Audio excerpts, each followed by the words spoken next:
Welcome to the Chiropractically Speaking podcast. I am your host, Dr. Pratap Adegitala, and I am extremely thrilled to bring you all the corners of information from the chiropractic landsphere. And, we're the only chiropractic podcast in India at the moment, and it gives me great pleasure to share all of these things with you. So, episode 1, here we go. We're going to be talking about the history of chiropractic.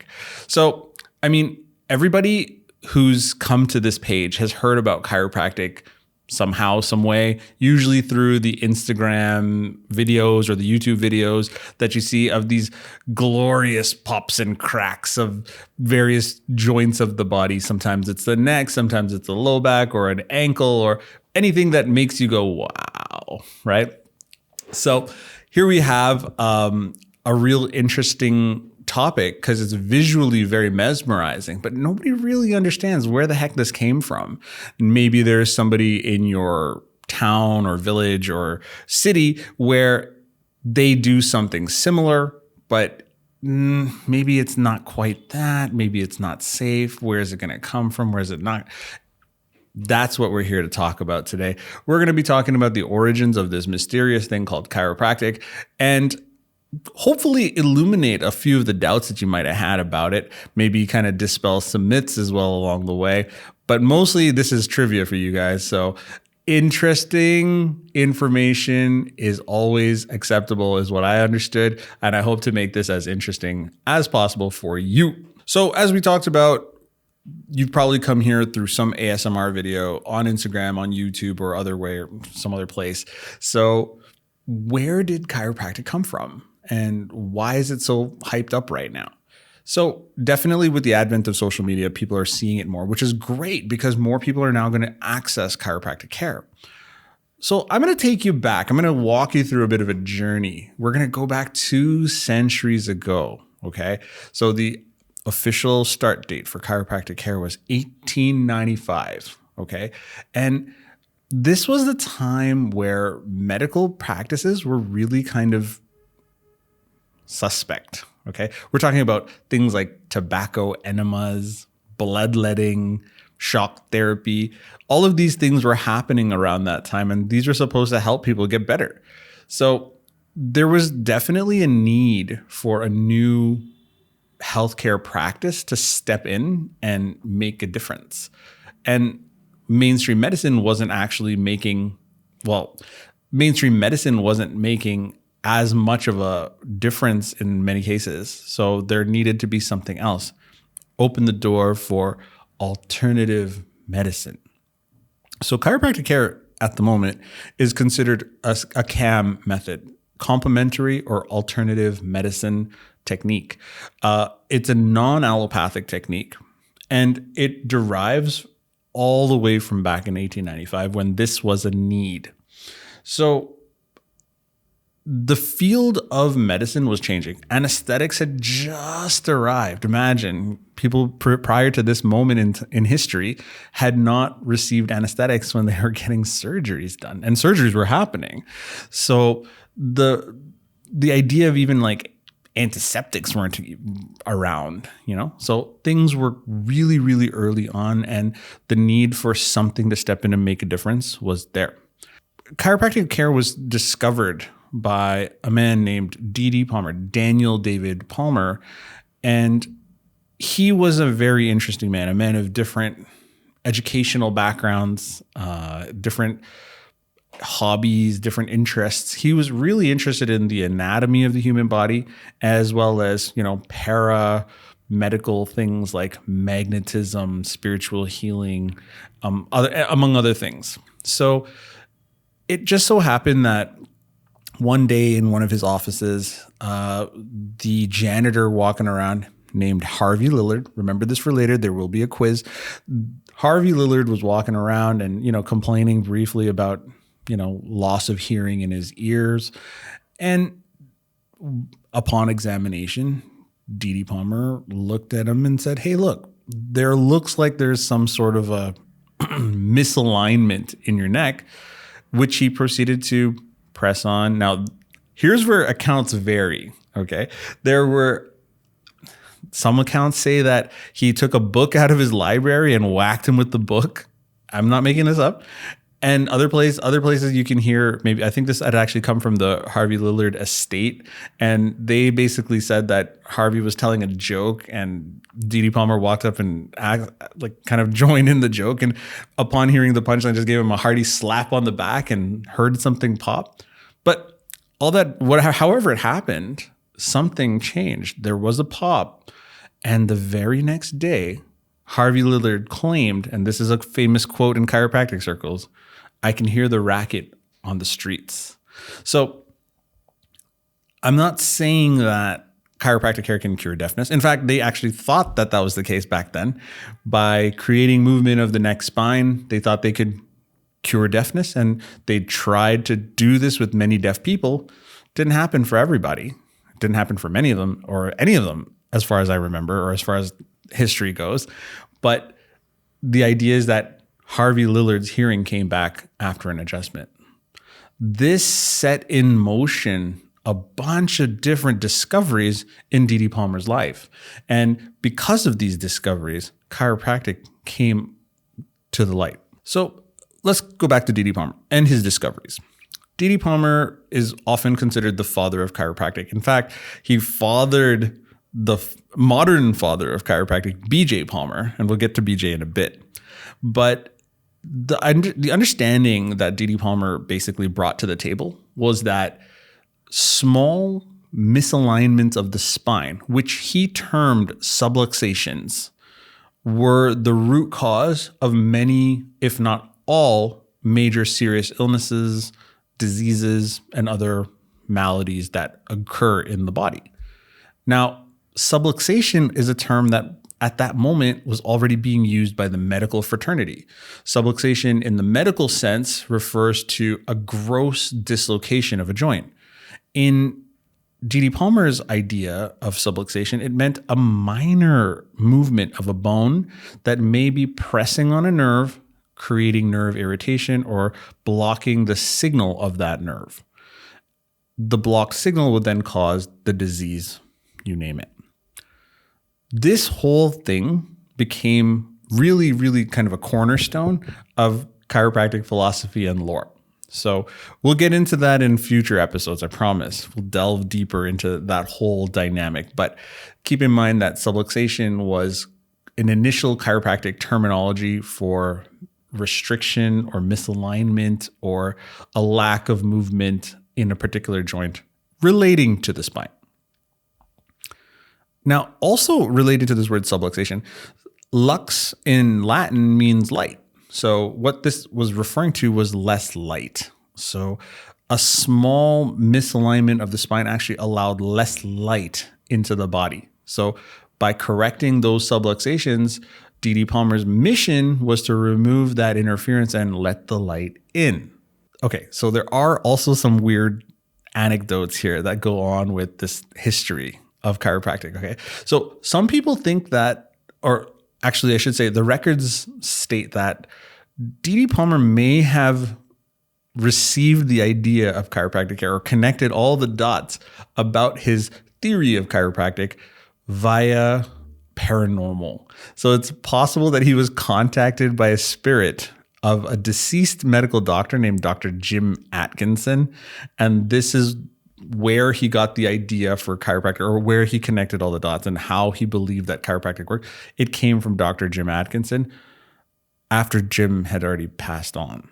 So I'm not making this up. I'm not particularly proud about this, okay? Let's just put it out there on the record. This is a part of the chiropractic history that I try not to share because it's kind of like, quite frankly, it's a little bit weird. But hey, this is a history lesson, okay? I'm not going to leave any parts out to make us look better. This is actually how chiropractic started. Now, whether this whole ghost thing happened or not, I don't know. But this is part of where chiropractic started. So Dr. Dee Palmer needed a new name for this new practice, okay? So he got to brainstorming with one of his buddies, in this case, Reverend Samuel Weed, and they combined on an idea where they used ancient Greek to come up with this name. So kairos in Greek means hands, and praktikos means practice. So combining those two words together, they came up with the word chiropractic, meaning the practice of the hands. So there you have it. That's the etymology of this name, chiropractic. And yes, it's chiropractic, not chiropractic. We are not chiropractitioners. We don't practice chiropractic. We are doctors of chiropractic, and we practice chiropractic. After the discovery of this term, D.D. Palmer, I think it was about 2 years after he discovered this term chiropractic and started, marketing it out, getting it out there a little bit more, he opened the very first school of chiropractic in Davenport, Iowa. And that's actually a really special place for chiropractors all over the world because we consider it the birthplace of chiropractic, the first college. And there is a college that exists there still. And it's illustrious in its history and in its sentimentality to chiropractors around the world. Okay, question time. Dr. D.D. Palmer and I share one thing in common, and that is, outside of being chiropractors, we both were born and raised in the same country. If you can name that country in the comments, you can stand a chance to win a prize from Atlas Chiropractic and Wellness. So hopefully you guys have responded to our trivia question in the comments below. I want to continue talking about B.J. Palmer, the illustrious son of D.D. Palmer. Now, B.J. Palmer, growing up, he was very much under the influence of his father's passion for chiropractic. He was very, very inspired by the blaze that, or I should say, he was very inspired by the trail that D.D. Palmer blazed in front of him.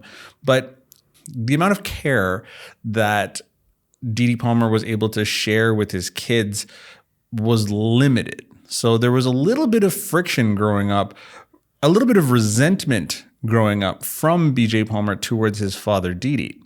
Now, even though B.J. Palmer followed in D.D.'s footsteps with regards to bringing chiropractic to a better light, he was still a little bit at odds with the way his dad was doing things. B.J. Palmer had an amazing energy about him, according to legend. I never met the guy, but he was somebody whose charisma and energy was infectious, according to many accounts. He was a force to be reckoned with. He could not enter a conversation without he could not talk about anything without having the word chiropractic inserted into it. He was on fire. And that's a common phrase with B.J. Palmer acolytes, people who follow the life and times of B.J. Palmer and all of his philosophies.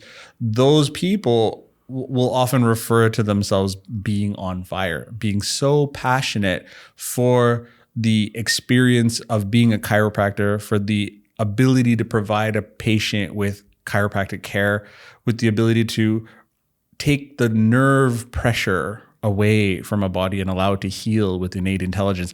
These types of things are very, very B.J. Palmer-esque. Now, he was an individual. He went on to teach. He went on to open up many colleges throughout the U.S. And he was basically the face of chiropractic for a very, very long time. Now, there was discord, as I mentioned, between D.D. Palmer and B.J. Palmer, but because D.D. was getting a bit older and B.J. was, coming into his own as an individual in the space, as another new trailblazer, he and D.D. had a very strained relationship from then on. B.J. also, he had interesting ideas. He had created a machine called a neurocolometer. He had his own radio station. He basically was in charge. He put the chiropractic profession on his back and told everybody what chiropractic was and what it wasn't. He was the one who was able to get into the media channels. He was able to dissect it. He was able to handle the questions coming from the detractors. He was the total package when it came to a lionheart of the profession. In the time between 1925 and 1950, this is, let's say about 50 years after the advent of chiropractic, the American Medical Association had started to take special interest with chiropractors and the profession of chiropractic. Basically, the AMA, the American Medical Association, did not want chiropractors around. They did not believe that chiropractors deserved to use the term doctor. In fact, many medical professionals around the world, even today, believe that chiropractors are not doctors. I beg to differ. And the idea that we were completely two different professions and that we didn't belong, chiropractors didn't belong on the same stage as medical doctors was abundant back then. So naturally, the idea started to seed within the medical community that chiropractors were the enemy. Chiropractors needed to be snuffed out, and they started to plot about how they could completely eradicate the profession of chiropractic. I might be being a bit dramatic. I completely agree. But hey, history, right? It's supposed to be dramatic. BJ Palmer by this time had basically created 100 or more schools between himself and other people who followed him. And at this time, as I mentioned, the medical profession was just so against chiropractic. They even went as far as saying that chiropractic was a cult and the people who practiced it were practicing shamanism and basically were calling us witch doctors. In 1976, 4 chiropractors, I'm going to read their names: Chester Wilk, Michael Pedigo, James Bryden, and Patricia Arthur, were instrumental in filing an antitrust lawsuit litigation against the AMA, the American Medical Association. The antitrust lawsuit was basically to prevent the medical association from creating a monopoly, and specifically related to the conditions and ailments that chiropractic practitioners treated. So this is important for chiropractors around the world because this allowed chiropractors to be recognized as separate and distinct. The verdict didn't come easily. It took 17 years before the courts finally decided that the AMA acted with malice and with intent. I'm going to read the statement. The courts believed, and this is a 101-page document in which they kind of fleshed it all out, but the AMA engaged in systemic and long-term wrongdoing against the profession of chiropractic. So there you have it. The landmark nature of this lawsuit entitled chiropractors to stand toe-to-toe with medical doctors to say, yes, I belong in this space too. So all chiropractors around the world can thank these 4 very, very courageous people to stand up to a titan in the American Medical Association. It's not easy to do at the time, considering the weight and the pull that the AMA had against a fledgling chiropractic profession. So we technically owe them quite a bit just because we were able to be doing what we're able to do because of this particular lawsuit. So let's fast forward a bit. 25 years later, things were getting a little bit more organized. Chiropractic had its own international assembly. It had a national assembly, and every nation that started doing chiropractic around the world started to build their own pieces of the puzzle. And finally, the World Federation of Chiropractic was formed. This was an assembly that aimed to put chiropractors on the map globally, create a set of international guidelines, create all of the necessary documentation about safety, about process, about regulation. So the WFC was instrumental in also validating chiropractic around the world. So much so that the World Health Organization has partnered with the WFC. So the WHO partnered with the WFC, and now we have international recognition. So now from this point, so we got World Health Organization, we got the World Federation of Chiropractic, and now we have the individual country associations. And it all comes down through voting process, eligibility requirements, applications, all of it. It's very, very detailed. It's very, very process oriented. The Indian Association of Chiropractic Doctors is recognized by the World Federation of Chiropractic, which is recognized by the World Health Organization. And I'm happy to say that I'm the vice president of the Indian Association of Chiropractic Doctors. There's only a handful of us here in India who are actually licensed and certified practitioners. And that's why it's really important to listen to this podcast. And that's really why it's important that real chiropractors are going to be recognized for being real chiropractors. And unfortunately, the fake chiropractors that exist out there, there are tons of them. Those guys get notified and are put out of business, or at least they get told that, hey, don't practice chiropractic because you're not a chiropractor. So I did mention fake chiropractors.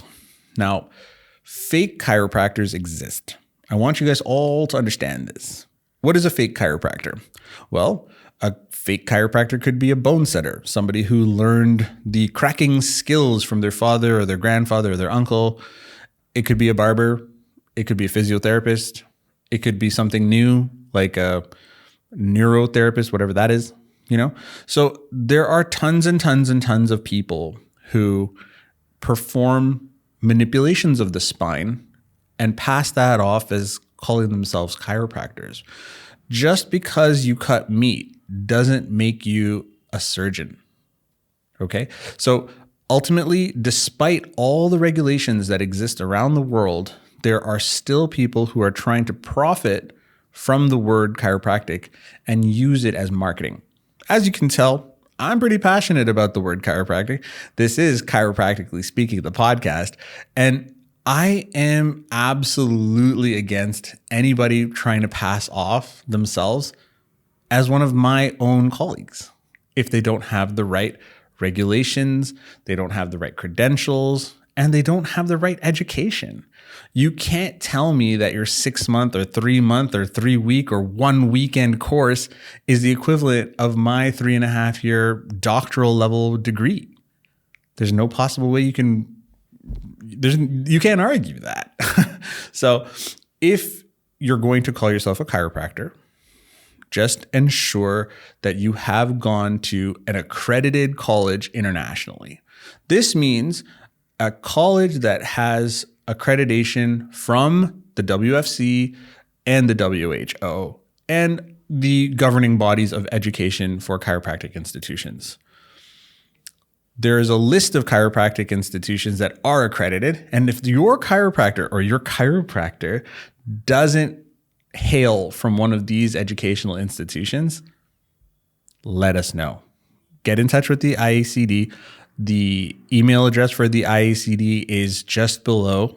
Go ahead and email us and let us know that so-and-so is calling themselves a chiropractor. We doubt his credentials, and we'll follow it up. We have a legal team. We want to start to ensure that the public is safe. Chiropractic care is safe, but chiropractic care from people who are not from accredited institutions is not. I can't vouch for these people. I don't know what they've learned. I don't know how safe what they've learned is. I don't know if they've been explained what is a safe situation and what is not a safe situation. So if you're willing to put your life in someone else's hands, that's your choice. But not everybody who says they're a chiropractor is a chiropractor. If you want to know who the official licensed chiropractors are in this country of India, go to the Indian Association of Chiropractic Doctors website, and you will find all of the people who are registered with us. We have reviewed their credentials. We can verify that they learned the right information and they have passed board exams in their country of existence. Okay. So if there is any sort of need for you to understand whether or not the chiropractor or the person down the street who's claiming to be a chiropractor actually is, visit the website once, have a look and see who the practitioners are. And if your person is not listed there, there's a high probability that that person is not a chiropractor. Okay. I've had people argue with me before about who is and who isn't a chiropractor and what credentials they need to show in order to be proven to be a chiropractor here in India. The truth is, in India, the regulations are not very solid. There aren't that many things put into legislation at the government level. But that doesn't matter because the chiropractic profession is governed by an international watchdog, and it does have international guidelines. It does have accrediting bodies for educational institutions. So if you're not from one of those places, you really shouldn't call yourself a chiropractor. We have legal teams in place to tackle people who are not practicing with an adequate license, with adequate education. So if you know somebody, it's a friend of yours who learned something online or something and doesn't have a valid degree, just, bump into them and say, hey, look, man, they may come after you if you do this. It's illegal, it's defrauding the public, and you're putting the public safety at risk. Chiropractors trained at an accredited institution know all of the safety tactics and all of the information related to what is dangerous and what is not dangerous, and they will not put you at risk. However, these people who come from unaccredited programs, you just never know. Don't put your neck in their hands. Don't put your back in their hands. Don't put your life in their hands. You can trust chiropractors. You can trust chiropractic education. You know that you're getting somebody real if you go to somebody from the IACD website. Atlas has a policy. We only hire chiropractors who have an accredited degree. So if you go to an Atlas Chiropractic and Wellness Center anywhere in India, you will go to a real chiropractor who I myself have vetted and I know about their capabilities. So you can always trust a chiropractor from Atlas. All right. And that's about it. That's all I have for you today. Today's podcast has been a blast. I've said a lot of things that I've been really passionate about. I've said a lot of things from straight out of my mind off the script. So hopefully that's okay with these guys. But, the whole idea here is that if you found the information in this podcast interesting, maybe you found me annoying, you want to get at me in the comments, like, share, subscribe. Let's talk about it. Anything you need to know about chiropractic care is going to be coming through this podcast. Anything you need to know about the life and times of chiropractors in India, coming through this podcast.